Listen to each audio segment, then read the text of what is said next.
Hi class, my book is The Price We Pay by Marty McCary, and my name is Garrett Sutherland.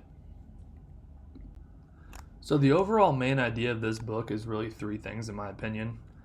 This book highlights real-life examples that the author comes across and how lack of transparency in pricing as well as predatory practices have gone to create our inefficient and expensive healthcare system that we have in place today. Unfortunately, a lot of these individuals that get taken advantage of are low income and middle class Americans. The author also creates the argument that our current healthcare system is no longer focused on patient care, but trying to make as much money as possible. I'm going to dive into this here soon so you guys can see firsthand scenarios that are put in place in the book. So diving into these examples of the predatory pricing and lack of cost transparency, first we have out-of-network insurance. So there was a scenario where a man from France came over visiting the United States, and while he was visiting he had chest pains. He was taken to the hospital and they told him he needed to have heart bypass surgery. They offered to do it for $150,000 since he was out of network. He contacted his hospital that he usually goes to in France, and they said the surgery would cost about $15,000 over there. When the hospital found out that he was willing to fly to France to get the same surgery, they dropped their price all the way down to $25,000 for the exact same procedure. And this just goes to show how they were trying to take advantage of him and get him to pay more. So next we have nonprofit hospitals suing patients for unpaid medical bills.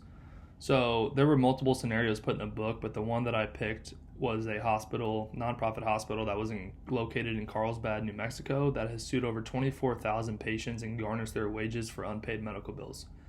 The author dove into this a little deeper and found out that the prices that the patients were being charged were extremely inflated. There was a hospital less than an hour away that was charging nearly 15 times less for the same care and quality. When these cases went to court, the documents that the judge was presented with had all the prices blacked out, so the judge couldn't see that these were extremely inflated. He could just see that the individual did not pay their medical bills. So almost always the judge sided with the hospital, and all of these patients had their wages garnished. And these patients were, as I said, low income and middle class Americans. Across the board, when the author dove even deeper outside of New Mexico, he discovered that in particular in Virginia, that nonprofit hospitals are more likely to sue patients than for-profit hospitals.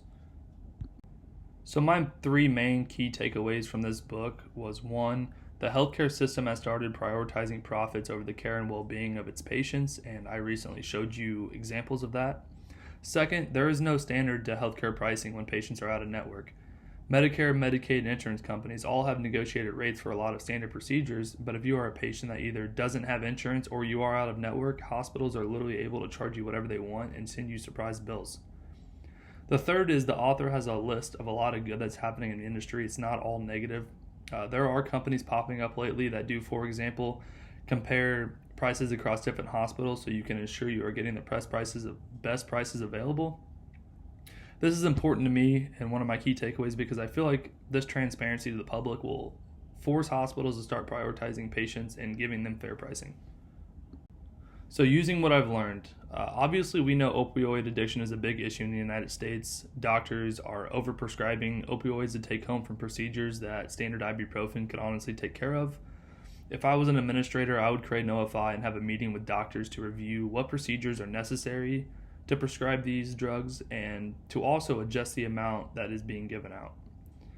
Next, I have read countless scenarios in this book where hospitals do not have any rhyme or reason to charge the prices they do, nor do they let the patients know these prices beforehand. A majority of patients did not know the cost of their procedure until after it was already done. I would do everything I could as an administrator to set standard pricing for procedures and relay this to the patient before they even went through with it.